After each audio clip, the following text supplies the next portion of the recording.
Hello there, IELTS students. Welcome to IELTS Podcast. You no longer have to worry, fret, or panic about IELTS because we are here to guide you through this test jungle. Enjoy these IELTS tutorials, and if you need more help or want to access the famous online course, you can visit us at IELTSPodcast.com. Hi everybody, Ellen here, and I'm back with another tutorial. This time we're going to talk about process diagrams. The students that I have met over the years have all more or less told me that process diagrams are their least favorite IELTS task ones. I totally disagree. I think they are some of the best ones. I think they are some of the most fun, if there is such a thing as a fun task one. But definitely I do enjoy them. I think they are a lot less challenging than some of the other task ones out there. I think that people get confused, and I think I understand the reason why they get confused. They don't know where to start. They don't know what kind of language to use, and it's just kind of overwhelming. The truth is that I find that if you know 3 or 4 basic things about task 1 process diagrams, they are actually some of the easier ones to do. Okay, so let's start with a couple of givens here. The first thing that we absolutely must remember is that just like with every task 1, you need an introduction and you need an overview. And this is where I think a lot of people get upset. They think, well, okay, what kind of overview could I possibly write? Well, there are a couple of things that you could do for your overview.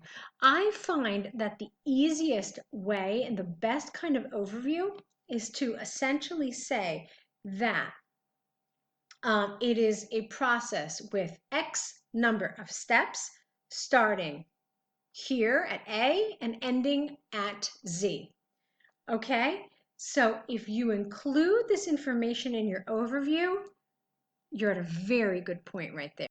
So a little later on, I'll show you how you can utilize that in another type of process diagram. Here, this particular one is a little different merely because the result of this production is actually a main component of concrete production.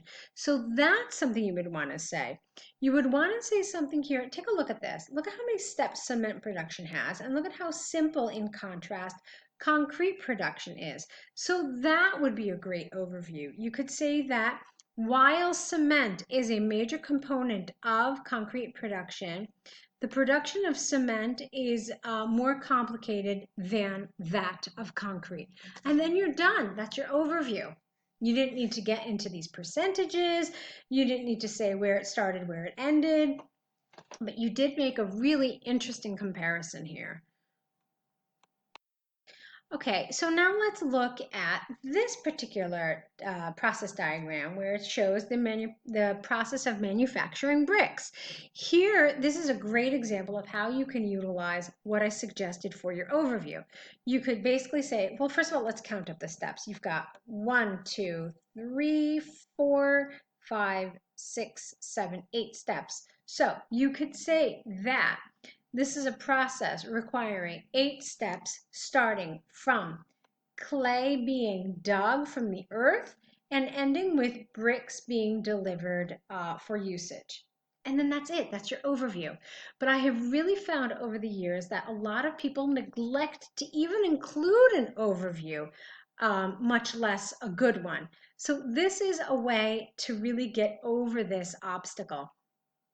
These are the things that you should focus on your overview, where it starts, where it ends, and the number of steps, okay? It's appropriate here, as we saw in the other one with the concrete and cement, you need to say something a little different, but by and large, this is a good way to deal with these. Now, here is another one that's widely available on the internet. It's the generation of hydroelectric power, okay? I'm not going to count up how many steps this has. Instead, what I could do here is something a little simpler. I could simply say that the generation of hydroelectric power begins with the sun heating up the seawater, and the process ends with hydroelectric power being pumped into hospitals and schools and factories for usage. All right, and then that's it. But that's essentially what an overview would look like here. Okay, so now that we've spent a couple of minutes talking about our overview, which we've already said is a vital component to our task 1 description if we want to get above a 5, I want to talk about some of the verbs that we need. I find that this is the part that IELTS students have a really tough time with because they think to themselves, well, how am I possibly going to describe this? Well, the language you need is really a lot simpler than you think. First of all, you are allowed to use all the words that you see here. What you want to avoid is using the language word for word that you had in the prompt, okay? So in the actual test question itself, you don't want to copy pieces of that language, but you are most certainly allowed to use the words that appear here in the actual diagram, okay? Now, the words that appear here aren't particularly helpful in terms of verbs.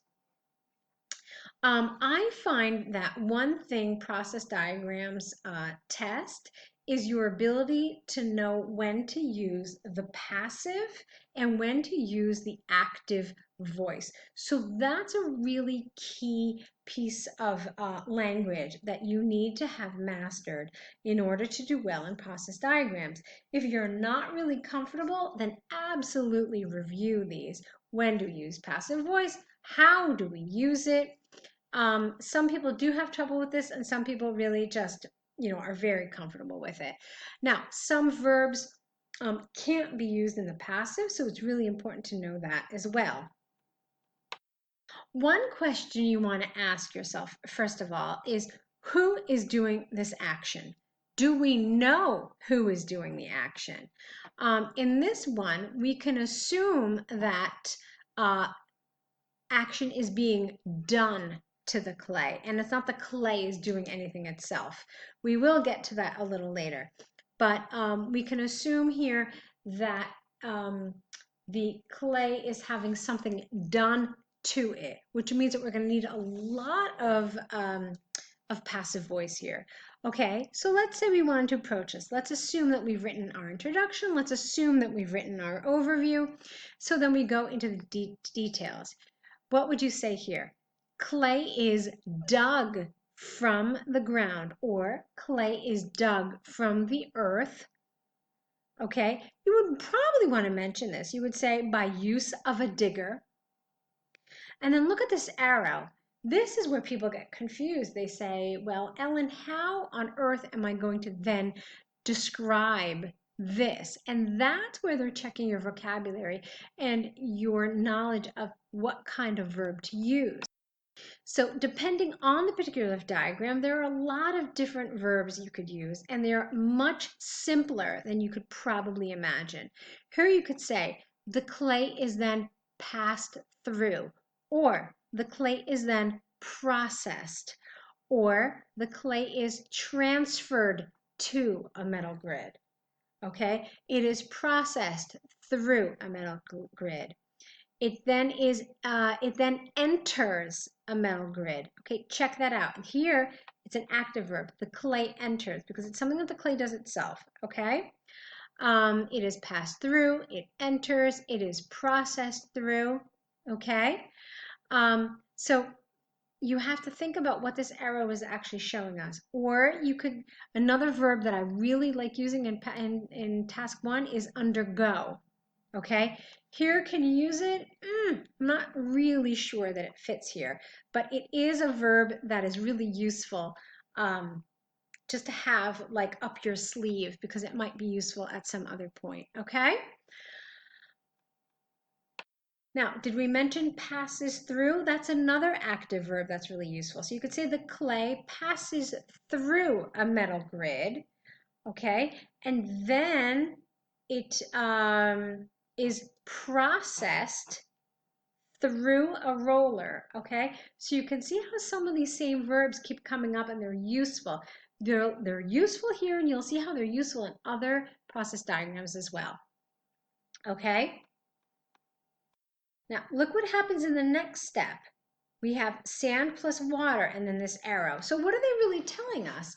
They're telling us that to this ground clay, sand and water are added. All right, so that's another passive verb that you'll need, is added, or here in this case, are added. Now, look at this next step. You've got this little like fork in the road, okay? So you've got two choices. So then, what do we have here? If you've got this clay with sand and water added to it, what are we dealing with here? It's now a mixture. So that's another word that's really helpful to use in process diagrams, the mixture. So here you'd want to say, the next step is for the mixture to undergo, there's that word I said I liked, one of two processes by which it is shaped, okay? Again, passive voice. So the bricks are either formed, passive voice, by a wire cutter, or the mixture is placed into a mold, or the mixture enters a mold. So notice the difference. For the same process, you could say that it is placed, which is passive voice, or you could say it enters, which is active voice. Both are correct, both are appropriate, okay? So now in the name of cohesion, you would want to use some pronouns like this. So what could you say next? Take a look at this. Following this, or following this step, the bricks then enter, the word enter, remember, don't overuse it, but refer to it if you need to. So the bricks then enter a drying oven where they are processed, or where they are dried for 24 to 48 hours. After this, okay, again referring to this. Now, what kind of a verb could you use here? You could say they are baked, because that's what you do in a kiln. You bake something. Or they are heated. How do you know they're heated? Because look at these temperatures. All right, they're not just frozen, that's for sure. So you could say the bricks are then heated, or the bricks are cooked, or the bricks are baked. All those would be appropriate. And then you could say first at moderate heat, then at high heat, following which they are placed. Are placed is another really important word for process diagrams. They are placed in a cooling chamber for 48 to 72 hours. Again, in using cohesion, you could say after this step is completed, they are sent, passive voice, are sent to be packaged, after which is another grammatical structure which is nice and advanced, it's a relative clause, after which they are then sent for delivery. Okay, so what do we have? We have a range of vocabulary items, not really anything extreme, nothing really particularly high level, but you do have a nice range of grammar using relative clauses, passive voice, okay? But words, vocabulary words that you already know. None of this is new. It's just knowing how to use them correctly. All right, so now let's try some of this vocabulary and some of this grammar as well with this particular one, which is hydroelectric power generation. So what do you want to say here? The first step is that the heat of the sun causes seawater to evaporate, or the sun's heat creates evaporation from seawater, or something like that, okay? This evaporation forms clouds, which then turn into rain.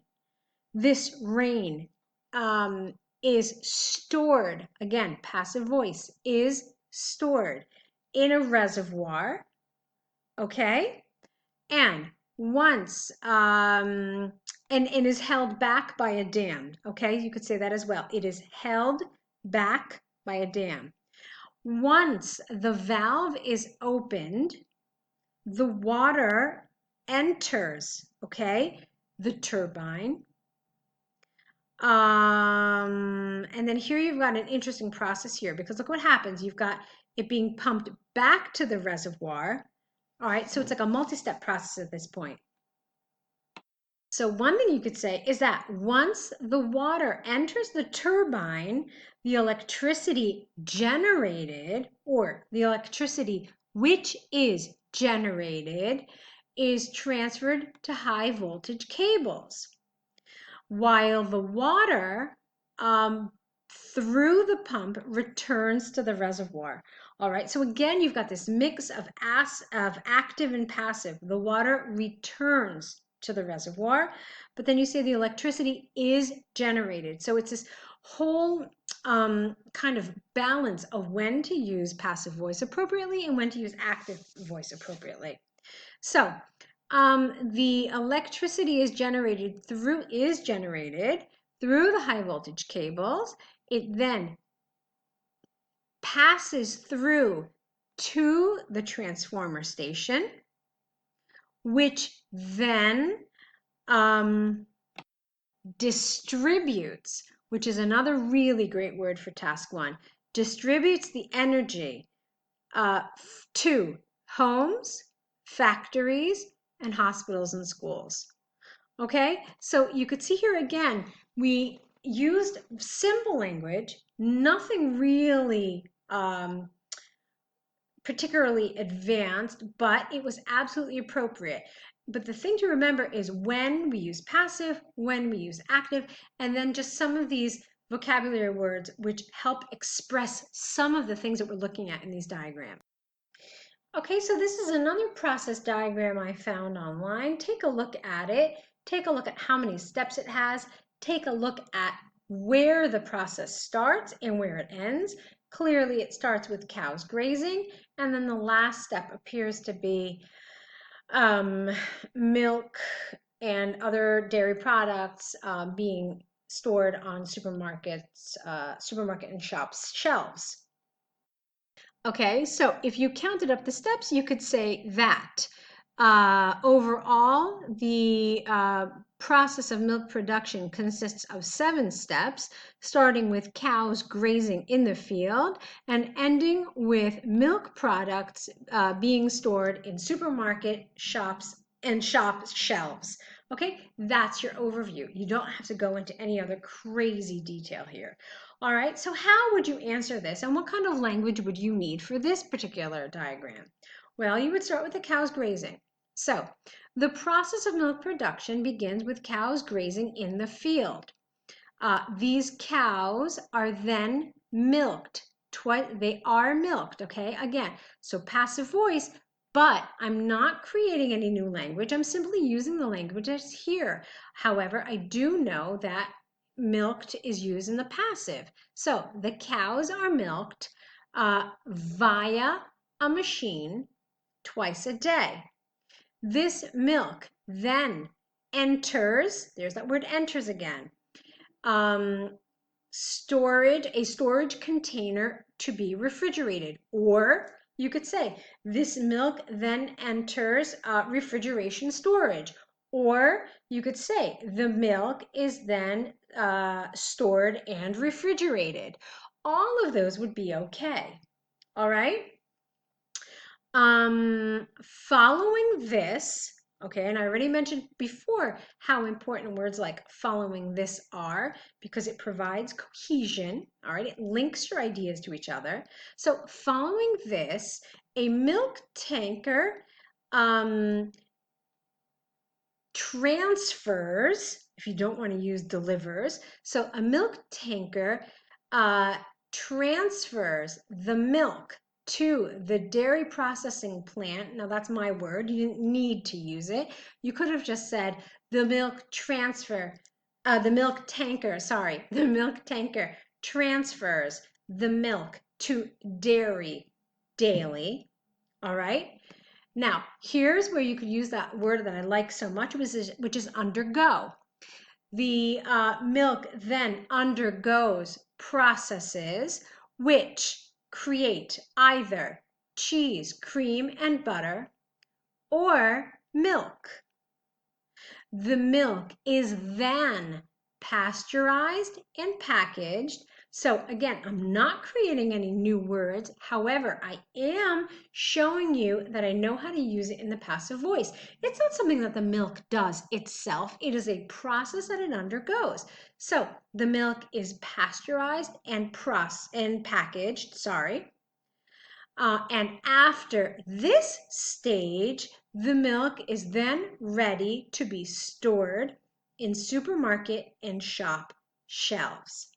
Okay, so we saw some vocabulary, how we use really essentially a lot of the same words. They're basic words. They're not anything really high level or anything kind of esoteric or things that most people taking IELTS don't know already, but it is important to know what kinds of words to use, how to use them, and again, when we use passive voice and when we use active voice.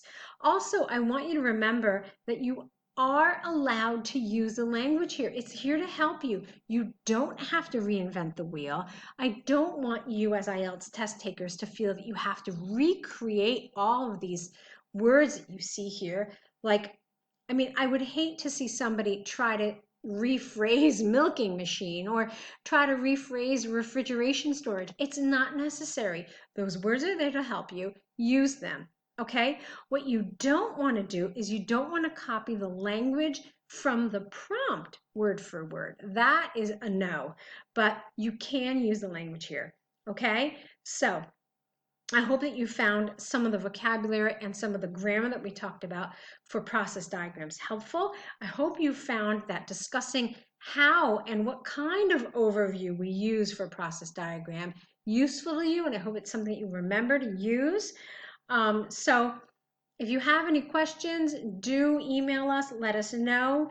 Of course, there's lots and lots of more information available on the sentence guide course here at IELTSPodcast.com. Take a look at it. You may find that a full course, including this information and lots more, would be really beneficial to you. So see if it's something that fits your needs, and we would love to see you on the course, really, and love to give you feedback on your writing to help you prepare and to help you get the score that you need and deserve for IELTS, okay? So with that, I leave you. I hope to see some of your writing, whether it's through the essay correction packages that we offer, or if it's on the online course. No matter what, I want to wish you all lots of luck on your IELTS journey. Good luck to you all.